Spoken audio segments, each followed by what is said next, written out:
Foundation है global Sikh. तो अब हम गांव-गांव में जाके एक-एक घर की असेसमेंट कर रहे हैं, किस घर में क्या ज़रूरत है, क्या नुकसान हुआ है, उसके बेस पे फिर हम आगे इनको सपोर्ट या एड देंगे। वोट मांगने घर घर आए होंगे, तो इतना टफ क्यों हो जाता है कि जब बाढ़ जैसी आपदा आती है तब इन घरों तक पहुंचना उनके लिए इतना मुश्किल हो जाता है? ये तो अब उनको शर्म चाहिए ना, खुद उनको शर्म चाहिए कि हमने किस मुंह से, किस लिहाज से इनसे वोट मांगे। तो ये सब लोग इसी एक बेड पे सोते हैं, इनके गद्दे वगैरह बिस्तर सब गीला हो गया और सब रुट गया, सामान खराब हो गया सब। घर नहीं है, बालन नहीं है, लकड़ी नहीं है खाना बनाने के लिए। सवेर ਦੀ ਦਾਲ ਤਰੀ ਦੀ ਹਜੇ ਤੱਕ ਬਣੀ ਨਹੀਂ, ਰਾਸ਼ਨ ਬਾਹਰੋਂ ਆਉਂਦਾ ਹੈ, ਉਹੀ ਵਿਚਾਰੇ ਲਿਆ ਕੇ ਖਾ ਲੈਂਦੇ ਆ। तो पहली प्रायोरिटी हमारी होगी कि इनका हम हाउस रिबिल्ड करवाएं। तो ਹੁਣ ਕੱਚਾ ਕੋਠਾ अंदर बढ़ भी नहीं सकते। तो एक घर में हम पहुंचे हैं, यहाँ पर फाउंडेशन है ग्लोबल सिख, जिसकी एक टैगलाइन दिख रही है आपको, बियॉन्ड द बॉर्डर्स। तो ये टैगलाइन है और यहाँ पर असेसमेंट हो रहा है। एक प्रोसेस सबसे पहले देखिए, फिर हम पूछेंगे क्या हो रहा है। देखिए यहाँ अंगूठा लगवाया जा रहा है और पूछा जा रहा है कि इस घर में क्या क्या हुआ था। एक एक करके बात करते हैं। मैम आपका क्या नाम है? नाजिया। नाजिया जी, ये क्या हो रहा है, क्या प्रोसेस है? थोड़ा सर ये हम एक असेसमेंट फॉर्म है हमारा ग्लोबल सिक्स का। तो अब हम गांव-गांव में जाके एक-एक घर की असेसमेंट कर रहे हैं, किस घर में क्या ज़रूरत है, क्या नुकसान हुआ है, उसके बेस पे फिर हम आगे इनको सपोर्ट या एड देंगे।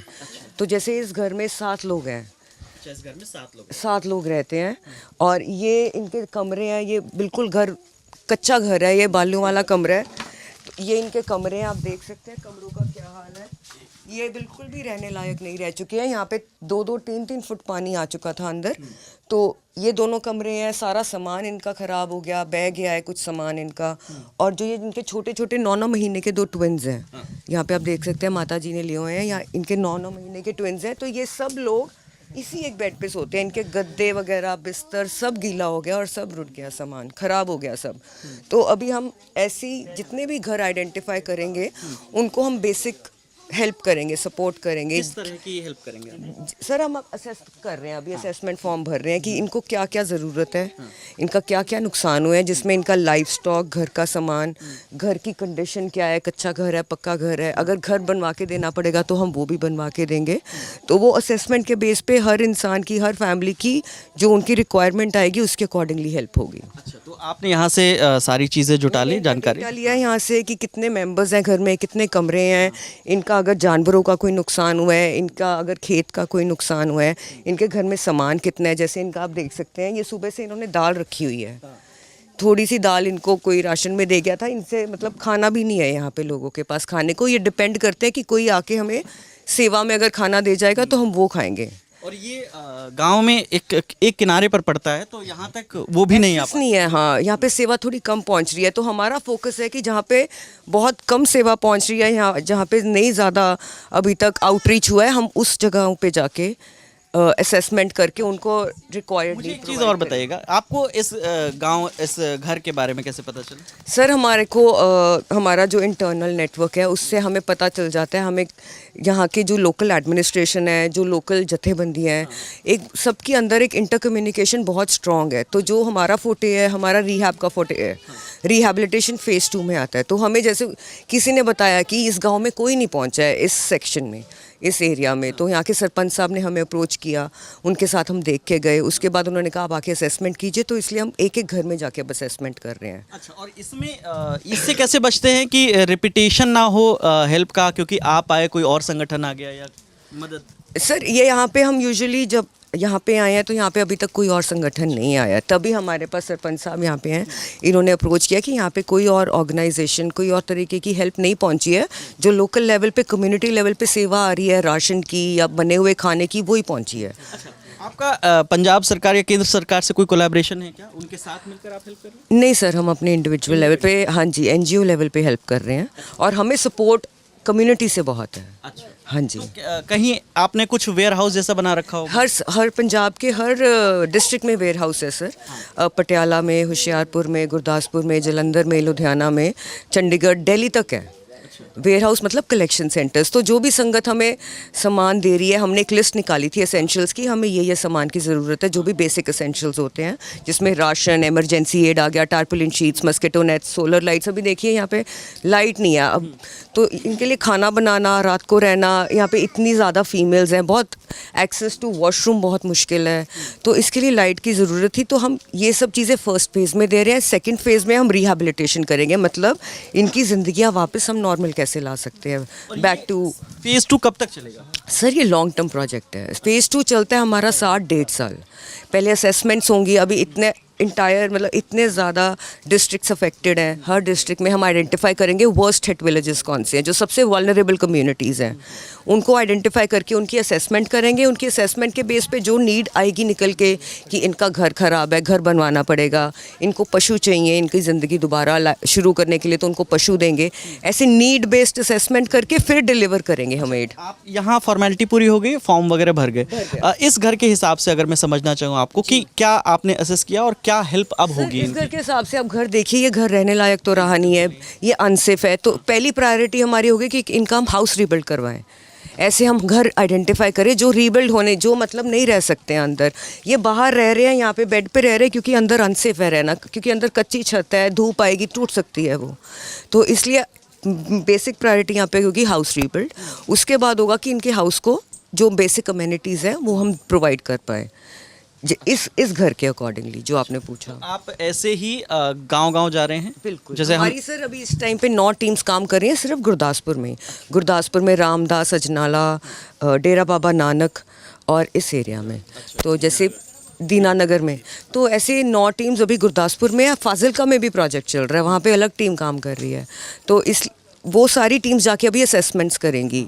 जब असेसमेंट्स हमारे पास कंप्लीट हो जाएंगी, फिर हम डिलीवरी ऑफ एसेंशियल्स और एड शुरू कर देंगे। कितने दिनों में डिलीवरी शुरू हो जाएगी सामान? सर सामान की डिलीवरी तो ये तो हम लॉन्ग टर्म के लिए जा रहे हैं ना, सामान डिलीवरी सब विद इन। अभी हमारे पास आप वेयर हाउस जाके देखेंगे तो वहाँ पे पैकिंग चल रही है। हम किट्स बना के दे रहे हैं, ऐसे खुला सामान नहीं दे रहे। हर फैमिली को देंगे वो किट, जितनी भी वो रिक्वायर्ड नंबर ऑफ हाउसेस होंगे सबको देंगे। वो बाय विद इन 2 डेज शुरू हो जाएगी सर। अभी हमारे बैक एंड पे वॉलंटियर्स लगे हुए हैं जो किट्स बना रहे हैं, जो हमारे पास सामान प्रोक्योर किया हमने, उसको फिर with in 2 days delivery of everything will start, जितना भी हम सामान लिया। तो ग्लोबल सिख जैसे फाउंडेशन भी यहाँ पहुँच रही हैं। सरकारों को वक्त लग जा रहा है यहाँ तक पहुँचने में, जो जनप्रतिनिधि हैं, जो वोट मांगने आते हैं, उनको यहाँ वक्त लग जा रहा है। सत श्री अकाल माता जी। बाढ़ आई थी यहाँ पे, कब आई थी? हाड़ा कुछ बचा? नहीं, कुछ नहीं बचिया। यही आज क्या है, बैड ਜਿਹੜੇ बैड दूसरे वो बोटी दे आए थे, वो रुड़ रड़ गए। खाण ਨੂੰ नहीं कोई कुछ नहीं। ਇੱਥੇ ਸਵੇਰ ਦੀ ਦਾਲ ਤਰੀ ਦੀ ਹਜੇ ਤੱਕ ਬਣੀ ਨਹੀਂ। ਰਾਸ਼ਨ ਬਾਹਰੋਂ ਆਉਂਦਾ, ਉਹੀ ਵਿਚਾਰੇ ਲਿਆ ਕੇ ਖਾ ਲੈਂਦੇ ਆ। ਤੇ ਘਰ ਕੋਲੇ ਦੇਖ ਟੁੱਟ ਟੱਟ ਗਏ ਦੇ, ਨਾ ਕੋਈ ਪਾਣੀ ਅੰਦਰ ਬਹਿਣ ਚ, ਨਾ ਕੁਛ। बड़ी मुश्किल हो गई साढ़े वास्ते। तो वो बता रहे हैं कि खाने पीने के लिए जब कुछ सामान आता है, कुछ बांटने वाले लोग आते हैं, वो सामान थोड़ा मोड़ा मिल जाता है। जैसे आज थोड़ी दाल थी तो दाल पक रही है, दाल ही पक रही है, रोटी की व्यवस्था आज यहाँ नहीं है। घर टूट चुका है, पूरी तरीके से रहने लायक नहीं है, जैसे तैसे गुजारा कर रहे हैं। सत श्री अकाल पाजी। ये हर जी आ गया ही बड़ा, ਇੱਥੇ ਤਾਂ ਇੰਨਾ ਪਾਣੀ ਸੀ ਜੀ, ਨਿਕਲਿਆ ਬੜੇ ਔਖੇ ਪਿੰਡ ਦੇ ਆਏ ਸੀ ਤੇ ਪਿੰਡ ਦੇ ਆਣ ਕੇ ਸਾਨੂੰ ਕੱਢਿਆ ਜੀ। ਤਾਂ ਸਮਾਨ ਸਮੂਨ ਤਾਂ ਸਾਰਾ ਮੜ ਰੁੜ ਗਿਆ। ਆ ਜਾ ਕੇ ਤੇ ਇਹਨਾਂ ਕੱਢਿਆ ਸਾਨੂੰ ਉਧਰ ਵਾਲਿਆਂ, ਤੇ ਫਿਰ ਅਸੀਂ ਬੜੀ ਮੁਸ਼ਕਲ ਲੰਘ ਕੇ ਗਏ ਹਾਂ। ਤੇ ਹੁਣ ਕੱਚਾ ਕੋਠਾ, ਅਸੀਂ ਅੰਦਰ ਵੜ ਵੀ ਨਹੀਂ ਸਕਦੇ। ਹਾਂਜੀ। तो वो बता रहे हैं कि घर कच्चा है और बारिश में इतना पानी भर गया कि अब यहाँ रहना भी एकदम सुरक्षित नहीं है। और जब पानी भर रहा था तो गांव के ही लोगों ने मदद की और सुरक्षित जगहों पर लेकर गए थे। यहाँ एक प्रधान जी का जिक्र हो रहा था। सर आपका जिक्र हो रहा था क्या? सत श्री अकाल सर जी। तो आप इस गांव के प्रधान हैं? नहीं, प्रधान नहीं, सरपंच तो ये हमारे देवेंद्र सिंह है। अच्छा अच्छा, यही प्रधान है जी, ये तो यही बोले। चलिए, एक ही बात है, हम एक ही। हुआ ऐसा कि जैसे हम तो बेसिकली जानते थे अपने गांव के बारे में कि क्या क्या नीड्स हैं। तो जब शुरुआत में पानी आया तो हमने गांव लेवल पे जितना हो सकता, 3-4 दिन पानी उतरा नहीं, तो हमने गुरुद्वारा साहिब में इनके लिए लंगर और रहने का जितनी भी व्यवस्था हो सकती थी हमने किया था। फिर धीरे धीरे जैसे जैसे पानी निकलता गया तो हमने कई वीडियो सारी देखी इनके वेयर हाउस के बारे में, ग्लोबल 6 के बारे में पता चला कि ग्लोबल 6 है वो मतलब हेल्प कर रहे हैं नीडी की। तो हमने इनको अप्रोच किया क्योंकि वो हमारे रिलेटिव से कुछ वो बीच में आए काउंटा से, जिनके पीएस गार्डन टाइप रिजॉर्ट है जहाँ पे वेयर हाउस बना हुआ है इनका। वहाँ जाके हमने इनको बोला कि हमारे गांव में आए और देखें आके हालात। फिर उनकी पहले एक टीम आई, उन्होंने अपनी असेसमेंट टीम अभी भेजी है। तो घर घर जाके जो भी ज़रूरत है घरों के, जैसे घर जो है अनसेफ है रहने के लिए, जहाँ उनकी और बेसिक नीड्स हैं उनको पूरा करने के लिए हर संभव कोशिश कर रहे हैं कि वो चीज़ें जो कि इनको दोबारा सर्वाइव करने के लिए, दोबारा रिहेबिलिटेट करने के लिए चाहिए, वो करवा रहे हैं। पंजाब में हालांकि ये पूछना नहीं चाहिए, किसानी के अलावा और क्या करते हैं? किसान तो हर पंजाबी है ही, किसानी के अलावा भी कुछ करते हैं? जी, मैं पहले एक्स सर्विसमैन हूँ। जैसे कि हमारा नारा है जो पंजाब का, जय जवान जय किसान। हाँ जी, पहले मैं जवान था, अभी मैं किसान हूँ। तो आप आर्मी से रिटायर्ड? जी, मैं पंजाब रेजिमेंट 17 पंजाब रेजिमेंट से रिटायर्ड हूँ। हाँ जी, तो अभी पहले जवान था, जवान का भी फ़र्ज़ निभाया पहले ड्यूरिंग फ्लड्स। अभी आफ्टर फ्लड्स अब किसान का फ़र्ज़ भी निभा रहे हैं। जो हो रहा है हम किसानी के लिए भी करेंगे, जो अपनी कम्युनिटी के लिए होगा वो पूरा करेंगे। ठीक है, तो ऑन डॉक्यूमेंट सरपंच साहब आप हैं। मुझे एक चीज़ बताइए कि चलिए आप सरपंच के नाते अपने गांव में लोगों को देख रहे हैं, ये राजनीतिक पार्टियां जब वोट लेती हैं, वो वोट का कर्ज उतारने का वक्त है, वो कहाँ रह जाती है ऐसे मोमेंट पे? वो अलोप हो चुकी हैं जी, कहीं नहीं दिख रही। अगर किसी जगह वो राशन या कोई चीज़ पहुंचा भी रही है ना, हमारे गांव की बात है कि वहाँ चोरी अपने जो ख़ास वोटर थे उनके घरों में चोरी राशन बांटा गया। आम आदमी पार्टी की सरकार है, ये करतूत है यहाँ उनकी। यहाँ इंसानियत का कोई रिश्ता ही ख़त्म कर दिया उन्होंने कि यहाँ के हालात क्या है। यहाँ पार्टीबाजी नहीं, पार्टीबाजी को छोड़ के सेवा के भाव से लोगों को देखना चाहिए कि यहाँ इतनी बाढ़ आ गई, लोगों के हालात आपने देख ही लिए हैं। लोग तिरपाल के नीचे बैठे हैं, छतों पे बैठे हैं, कपड़े उनके गीले हैं, खाने के लिए कोई उनको कुछ नहीं मिल रहा है। यहाँ संस्था कोई ना कोई गांव से ट्रॉलियां भर के राशन सूखा या बना हुआ ये सब चीज़ें आ रही हैं सरकार की तरफ से। सच बोलूं कि मुझे 10 पैकेट आए थे ब्रेड, जो होती है ना ब्रेड, उनके सुबह 10 आए थे। उन्होंने फ़ोटो खींची, कागज़ पे साइन कराया कि सरपंच साहब ये ब्रेड। मैंने बोला अगर गांव में बांटेंगे तो ये झगड़ा हो जाएगा कि सबको नहीं आ जाएगा। फिर हमने आपको ये भी लगेगा कि सरपंच साहब नहीं खा गए कहीं। मैंने क्या किया, मैंने गुरुद्वारे में सुबह 4 बजे उठा, चाय का पतीला बनाया और अनाउंसमेंट कर दी कि सारा गांव यहाँ पे आके चाय के साथ ब्रेड खा जाओ, जो सरकार की तरफ से ऐसे। और इसके अलावा कुछ नहीं आया, कोई मदद नहीं। अभी तक कोई कर्मचारी यहाँ पे नहीं पहुँचा, कोई ऑफिसर नहीं यहाँ पे पहुँचा, एसडीएम तक नहीं यहाँ पे पहुँचा, डीसी लेवल कोई भी नहीं यहाँ पे, कोई मंत्री नहीं। हाँ, एक कांग्रेस पार्टी के मंत्री यहाँ पे पहुँचे थे, उन्होंने यहाँ जायज़ा लिया, लेकिन उनकी सरकार ही ने वो क्या देंगे हमें। जिनकी मौजूदा सरकार है वो नहीं कुछ दे रहे, वो यहाँ पे नहीं कुछ दे रहे, तो फिर क्या करेंगे। मैं अभी यहाँ पे कई लोगों से बात कर रहा था कि विधायक और सांसद दोनों कांग्रेस के हैं, लेकिन वो भी ना पीछे तक आते हैं और चले जाते हैं। बस, हाँ, क्योंकि वो हाथ खड़े कर देते हैं, हमारे हाथ में कुछ नहीं। नहीं, बस वो फ़ोटो खिंचा के चले जाते हैं। और मैं ललन भाई जी आपका भी बहुत शुक्रिया अदा करता हूँ कि आप, हाँ, ललन टॉप जी आपका भी शुक्रिया अदा करता हूँ। दिल से सल्यूट है आपको कि आप हमारे नेशनल मीडिया से आप हमारे गांव में आके लोगों का हाल आप पूरे नेशनल लेवल पे बता रहे हो। ये तो बिल्कुल हम थे ऐसे पूछते हम गांव घूम रहे हैं पंजाब में, तो हमें पता चला। हमने ग्लोबल 6 टीम के वीडियो वगैरह देखे, उनसे हमने कांटेक्ट किया और इससे पहले भी इनके टीम के मेंबर यहाँ पे विज़िट करके गए हैं, घरों का पूरा मुआयना करके गए हैं। अब वो हर घर का फॉर्म भर रहे हैं, जिसको ज़रूरत है, बेड ख़राब है या किसी का घर टूट गया है। मैं कहता हूँ कि हमारे लिए भगवान से कम नहीं है, ये ग्लोबल 6 टीम वाले भगवान से कम नहीं है। अगर ये हमारे गांव के जो घर टूट गए हैं, जहाँ डैमेज हो चुके हैं, अगर ये इतनी मदद कर दे, हेल्प कर दे, तो सारी ज़िंदगी मैं इनका देनदार रहूँगा, सिख ग्लोबल टीम का। सरपंच साहब ये बताइए, आप भी ऐसे घर घर आए होंगे वोट मांगने, आप लेकिन जब ज़रूरत थी आप पहुँचे हैं। सबसे पहला प्रतिनिधि जो होता है गांव के लोगों का सरपंच होता है। ऐसे ही जो विधायक है, जो सरकार है, ख़ास तौर पर हम सब उस सरकार को बनाया कहीं ना कहीं, वोट मांगने घर घर आए होंगे, भले जीता एक पार्टी का आदमी, लेकिन वोट मांगने तो उस पार्टी के भी लोग आए होंगे जिनकी सरकार है, हाँ जी। या जो सरकार में नहीं है, जिनकी केंद्र में सरकार है, वो भी आए होंगे वोट मांगने। तो इतना टफ क्यों हो जाता है कि जब बाढ़ जैसी आपदा आती है तब इन घरों तक पहुंचना उनके लिए इतना मुश्किल हो जाता है, और यही वोटिंग का सीज़न होता।